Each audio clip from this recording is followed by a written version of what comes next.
You cannot create a new life using an outdated version of yourself. That's why I created what I call the next chapter reset method.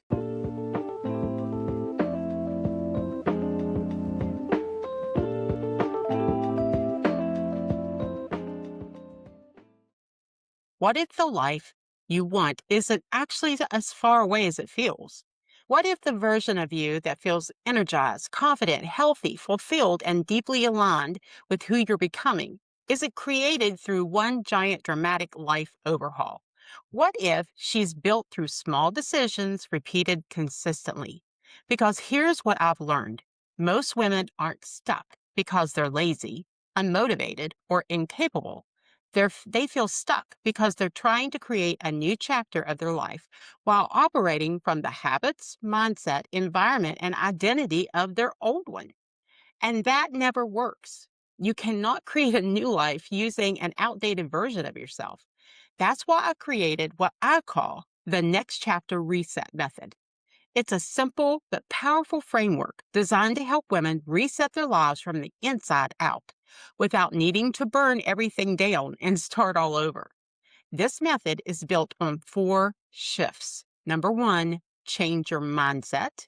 Number two, change your circle. Number three, change your habits.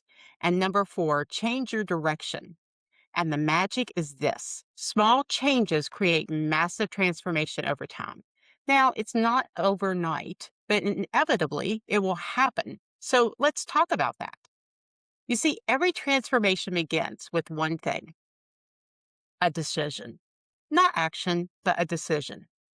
The moment you decide your current life is no longer acceptable for your future self, that is where change begins.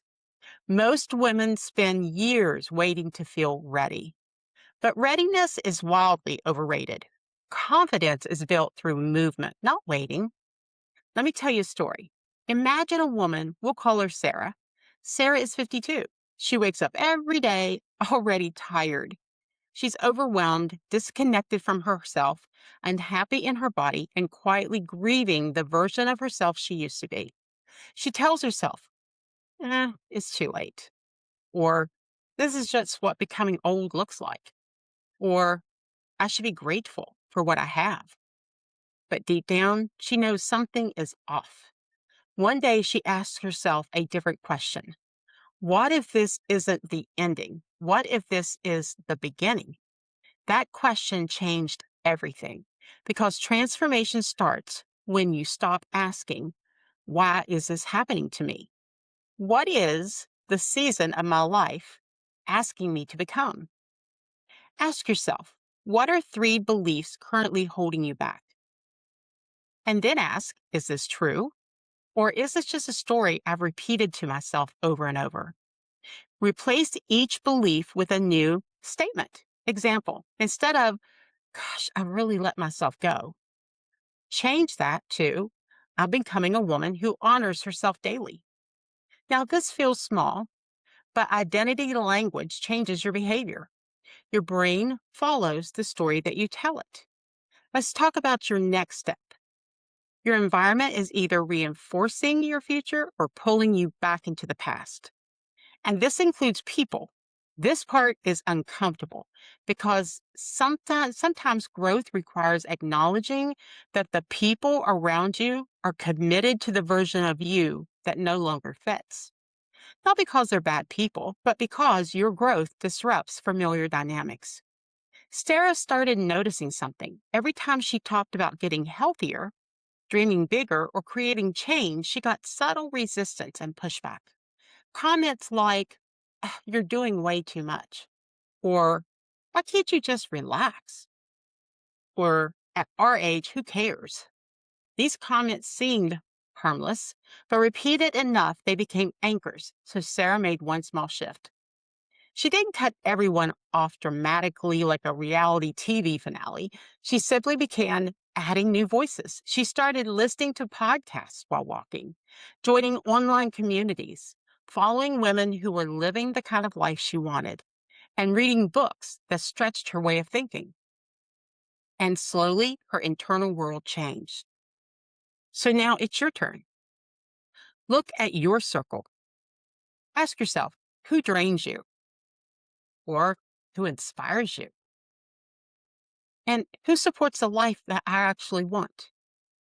Then intentionally add growth minded inputs. Now, this could be a mentor, a coaching program, maybe a Facebook group you enjoy, or YouTube channels, or maybe it's just one friend who challenges you. Sometimes changing your life starts by changing what you hear every day. Now, step number 3 is change your habits.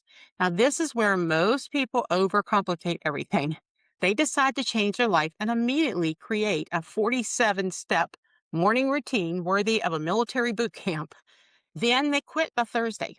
That's not transformation. That's temporary enthusiasm. Real change is smaller, it's smarter, it's more sustainable.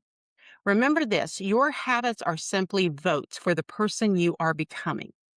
Sarah didn't start with a complete overhaul. She started embarrassingly small.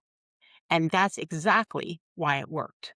Her first change, she decided to have a 10-minute walk after breakfast, protein at every meal, and water before coffee. And bedtime, she made that 30 minutes earlier each day. And she decided to start journaling for 5 minutes. Now, that's not impressive, but actually it's very powerful because consistency beats intensity. After 30 days, she had proof. She felt better. She had more energy, was less reactive, and started trusting herself again. And trust is everything. Every time you keep a promise to yourself, you rebuild your self respect. So, here are a few things you can do to create a reset. Choose one tiny habit in each area. Maybe in your health, decide to walk 10 minutes a day. For your mind, decide to read 5 pages in a book. For your environment, make your bed each morning. And for your emotional well being, journal one sentence nightly that describes your day. Ask yourself, can I do this even on my worst day? And if the answer is yes, it's sustainable. Small habits compound. A 1% shift repeated daily changes everything. Okay, here's step number 4, change direction. This is the part people often avoid because changing direction requires honesty, not just motivation. You have to ask, am I climbing the right mountain?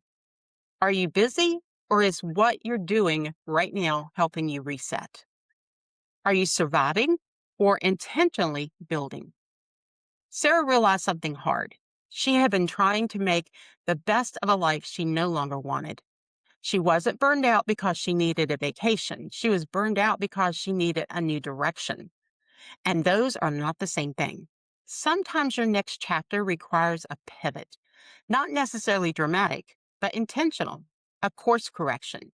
Maybe that looks like prioritizing your health, building a business, leaving toxic dynamics, starting a passion project, redefining your relationships, creating financial independence. Direction is simply where your daily decisions are taking you. Ask yourself, if I keep living exactly like this for the next 3 years, where will I end up?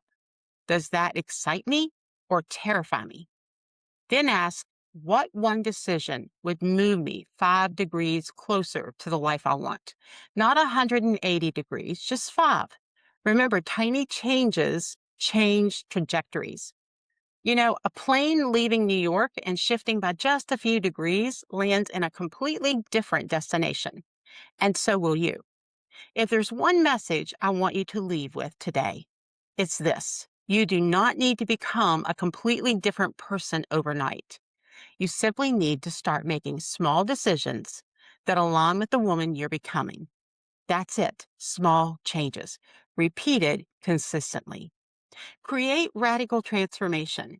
This is your reset season, not because life fell apart, but because you're ready to rebuild intentionally.